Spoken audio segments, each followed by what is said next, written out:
الحمد لله نحمده ونستعينه ونستغفره ونتوب إليه ونعوذ بالله من شرور أنفسنا ومن سيئات أعمالنا من يهد الله فلا مضل له ومن يضلله فلا هادي له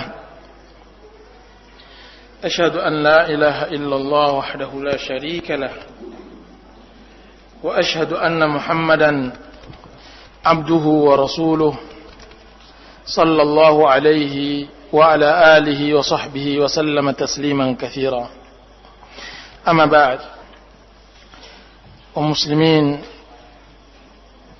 dan kaum muslimat yang dirahmati oleh Allah Subhanahu wa taala. Assalamualaikum warahmatullahi wabarakatuh. Pada pertemuan kali ini kita masih membahas tentang tadabbur Al-Quran kita, yaitu surat Al-Isra yang kemarin belum kita selesaikan.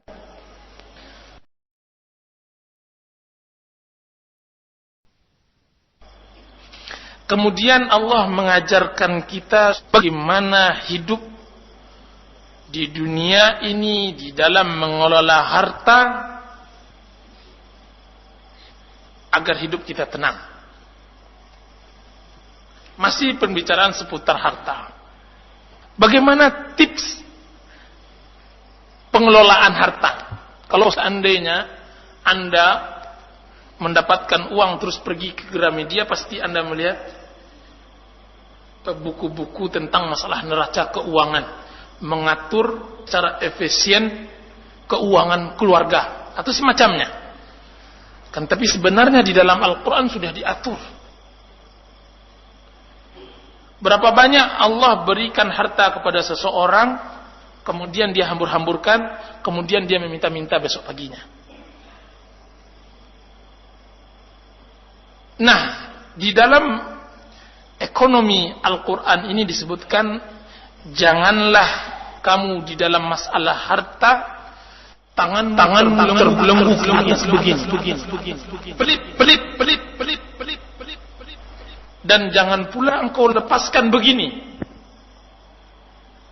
maka engkau akan duduk dalam keadaan tercela dan dalam keadaan merugi. Tercela jika seandainya kita bakhil, kita tidak pernah berikan kepada orang lain. Orang akan menyebutkan bahwa kita bakhil, akan dituliskan oleh zaman dan sejarah bahwa kita adalah orang-orang yang termasuk bakhil. Disebutkan bahwa Jahid Al-Mu'tazili, seorang yang i'tizal, dia mempunyai kitab Al-Bukhala, kumpulan kamus tentang orang-orang bakhil. Dia punya buku cukup tebal tentang orang-orang bakhil. Intinya, dia katakan bahwa bakhil itu kadang-kadang ikut andil di dalam membuat seorang bakhil lingkungan. Dia katakan bahwa saya mendengar bahwa ada sebuah daerah di Rusia sekarang, di Khorasan, daerah yang terkenal bakhilnya. Kalau tidak bakhil sih berbeda-beda, tapi kadang-kadang lingkungan kadang membuat bakhil. Maka saya pun berangkat ke sana. Jahid berangkat ke negeri tersebut. Kemudian apa katanya, baru saya sadari di sana memang orang bakhil. Ketika ditanya, dari mana engkau tahu bahwasanya orang tersebut bakhil? Saya berjalan, maka saya lihat seekor induk ayam berebut makanan dengan anaknya. Dia mengatakan kalau ayam saja sudah berebut makanan dengan anaknya, apalagi manusia. Ayam di mana-mana, sampai pun carilah daerah Indonesia ini yang paling bakhil, mesti dia makan dulu anaknya baru dia makan. Nah, di daerah tersebut induknya dengan anaknya berebut makanan. Yang kan. Maksudnya manusia hidup berpengaruh juga lingkungan. Nah, jangan kita bakhil dan jangan juga kita boros.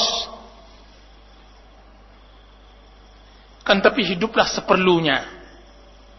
Sebagian orang mempunyai sifat kalau sudah ada uang di tangannya, dadanya bergemuruh, tangannya bergetar, sampai dia bisa makan di rumah makan yang enak, sampai dia buang uang itu ke tempat kasir-kasir, baru dia puas. Tidur baru nyenyak. Nah, itu musibah. Ada lagi sebagian orang, belum lagi hartanya, dia sudah begitu. Yang penting asal di tangannya, udah saya anggap hartanya.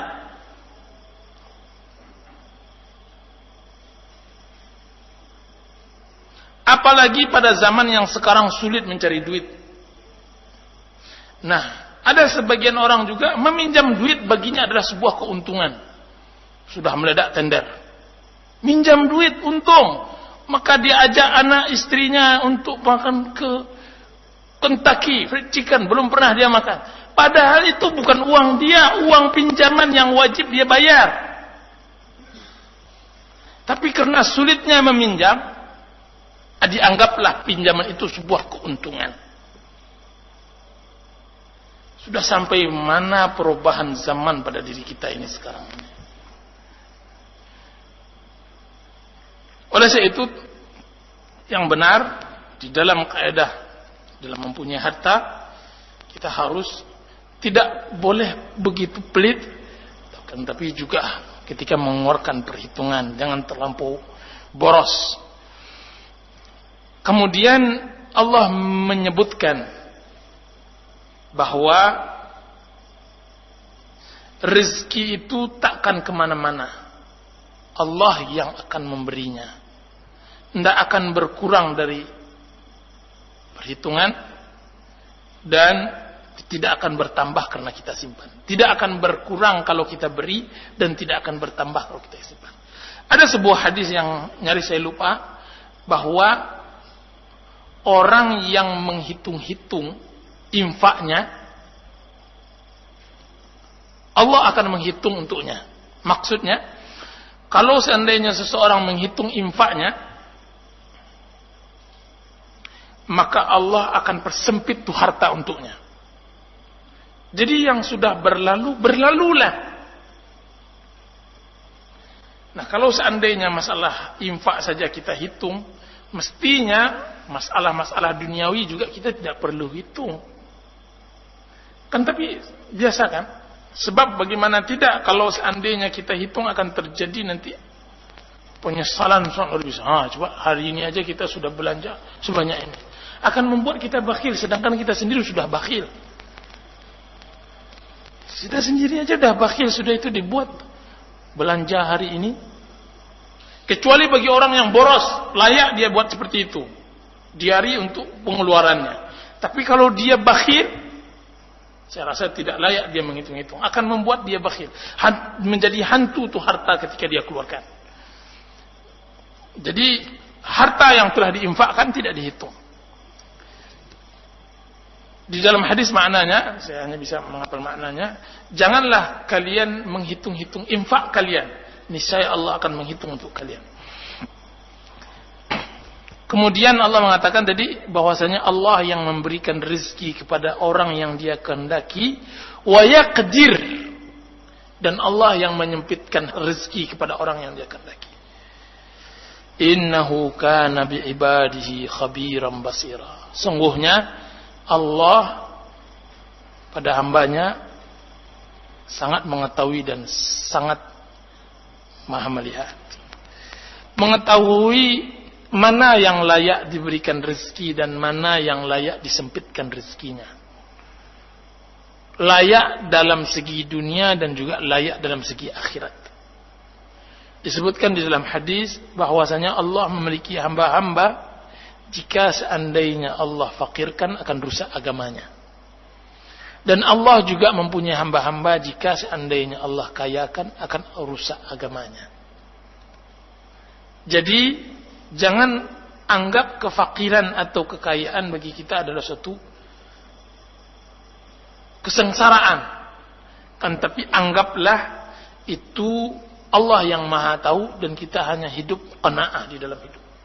Hidup qanaah.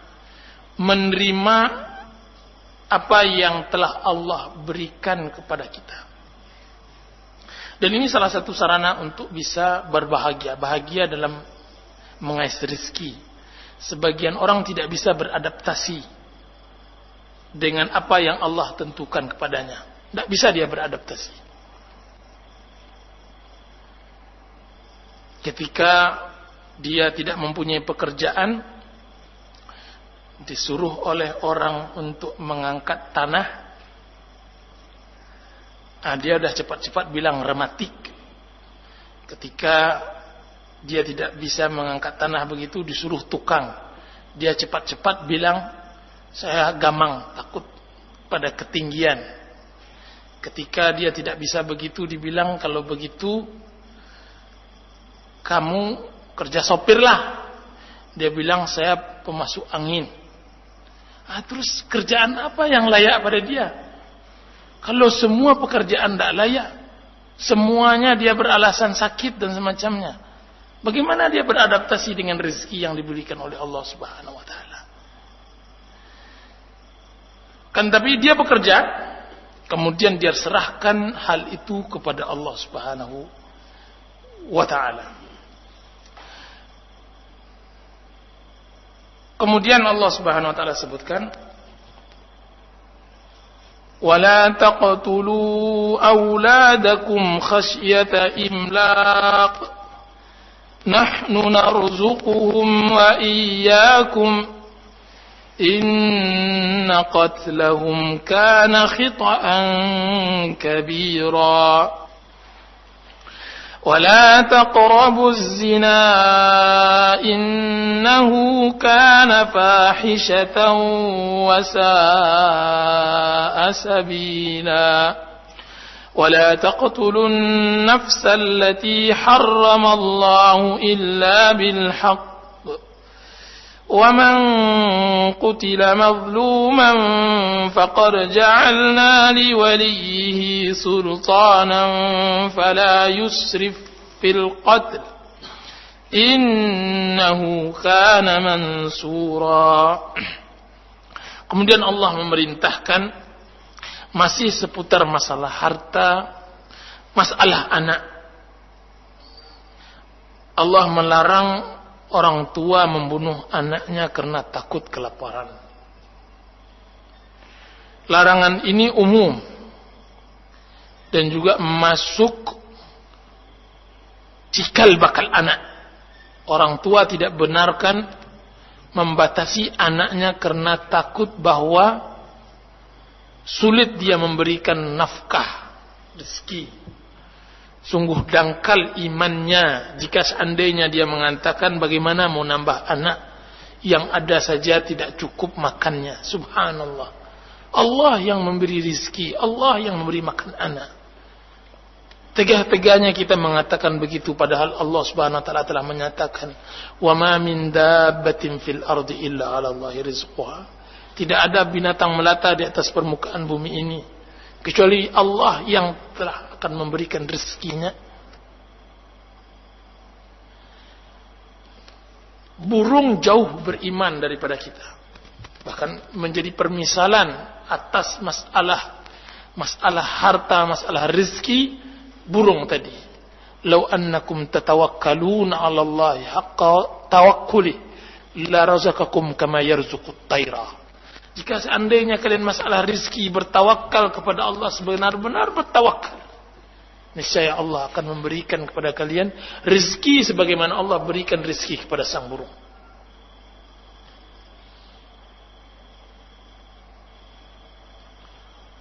Bagaimanapun binatang, burung tersebut, mulai burung berkelahi mengajarkan Qabil dan Habil bagaimana menguburkan, sampai sekarang belum pernah berkelahi masalah harta. Coba lihat anak Adam berkelahi masalah harta hampir setiap hari. Belum pernah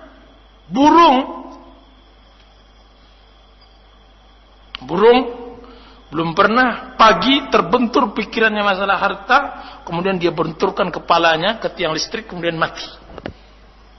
Kan, tapi itu ada pada manusia. Stres. Berapa banyak setiap kali kita baca koran dan semacamnya, hanya hutang 15.000, dia rela merenggut nyawanya, minum baygon dan semacamnya. Kapan burung mematok baygon? Kemudian dia katakan, dia wasiatkan kepada kawan-kawannya, anakku, ayah tidak lagi bisa mencari rezeki, tolonglah nantinya. Tidak ada. Hewan. Oleh sebab itu Allah misalkan masalah dengan burung. Sehingga kenapa kita harus takut tidak makan? Khasyat imlaq. Ini sebenarnya kajian mudah, kan, tapi sebenarnya dalam prakteknya sulit.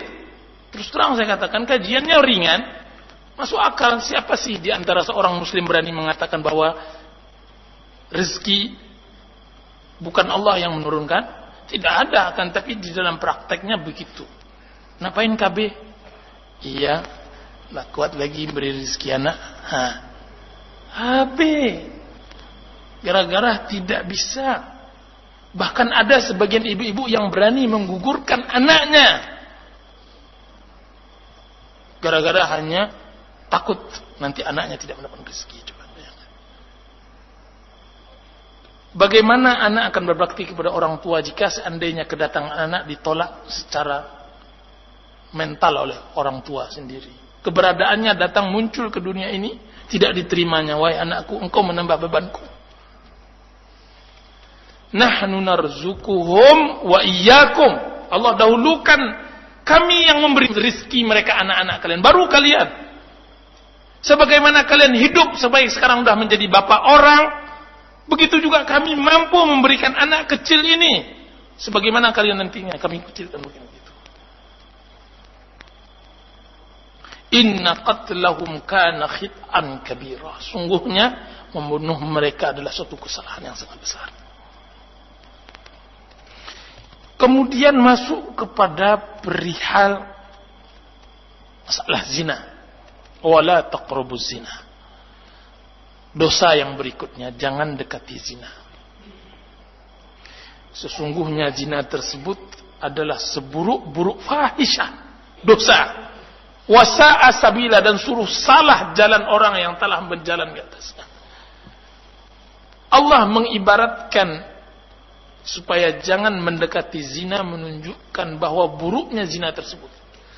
Sehingga Allah memberikan hukuman di dunia yang tidak ada seburuk hukuman zina. Dikatakan oleh Ibnu Qayyim rahimahullah, Allah menunjukkan buruknya zina itu, maka Allah berikan hukuman baginya, hukuman yang terburuk. Sudah dihukum mati, kan, tapi sebelum dia mati dia harus menanggung malu dengan dilempar kepalanya dengan batu sampai pecah, sampai dia mati, mengalir darah sampai mati. Itu yang dia tanggung di dunia. Dan Allah Subhanahu wa taala menyebutkan jangan dekati zina, karena zina adalah sesuatu yang sangat besar. Bercampur nasab dan semacamnya. Disebutkan oleh salah seorang guru, suatu hari dia ditelepon oleh salah seorang akhwat, tapi tidak di sini pengajian jelas ini, nggak di sini.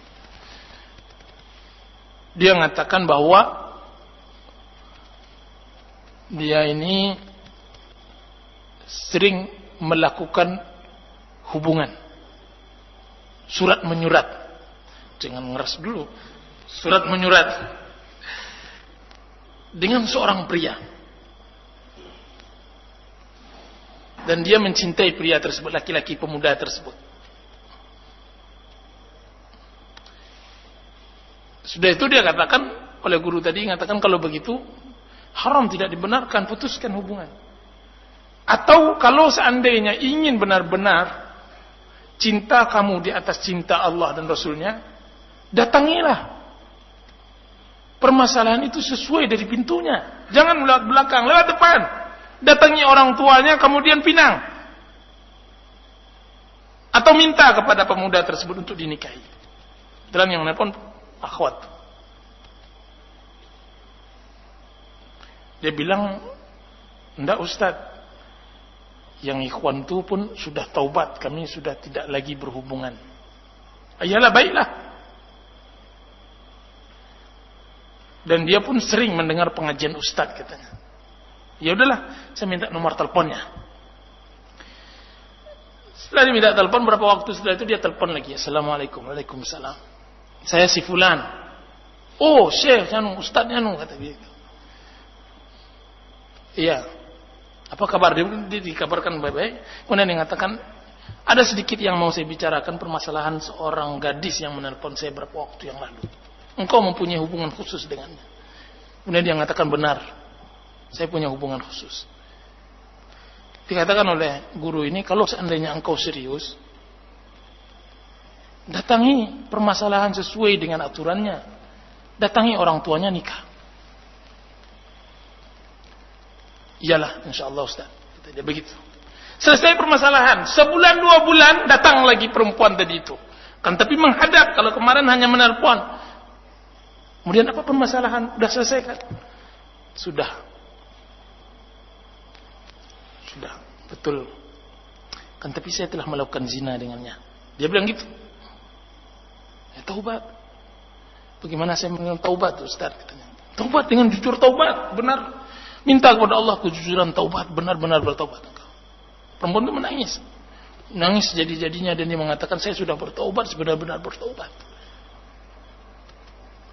Kemudian dia mengatakan, ya mudah-mudahan Allah Subhanahu Wa Taala maafkan.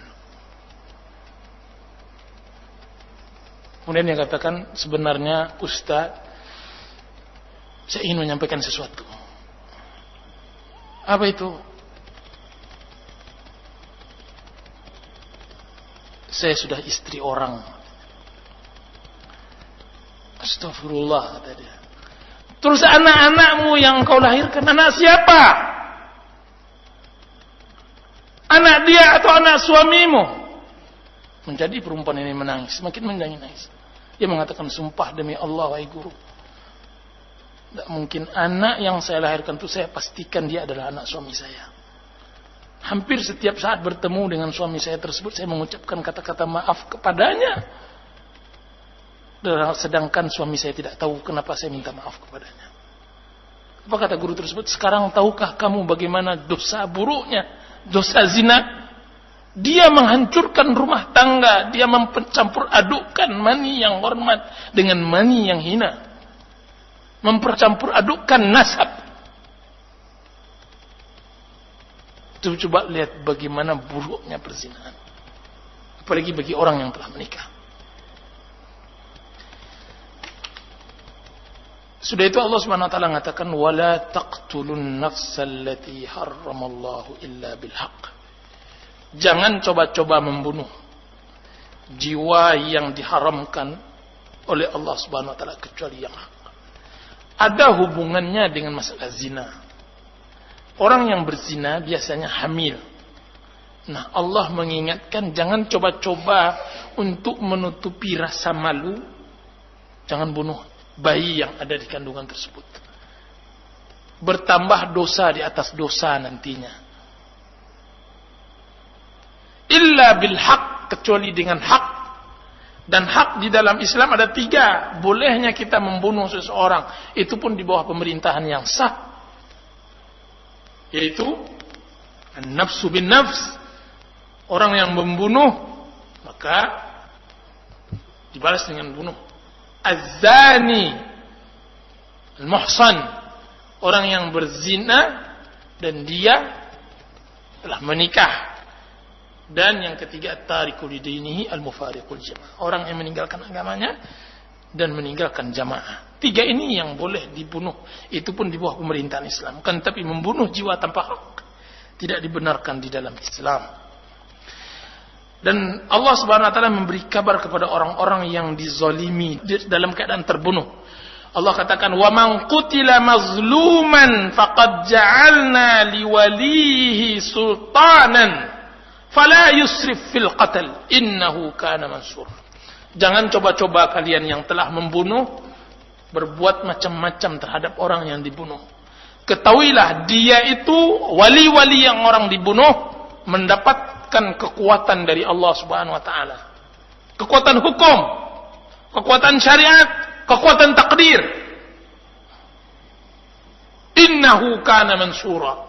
Sekalipun banyak dosanya, dia tetap ditolong oleh Allah Subhanahu wa taala.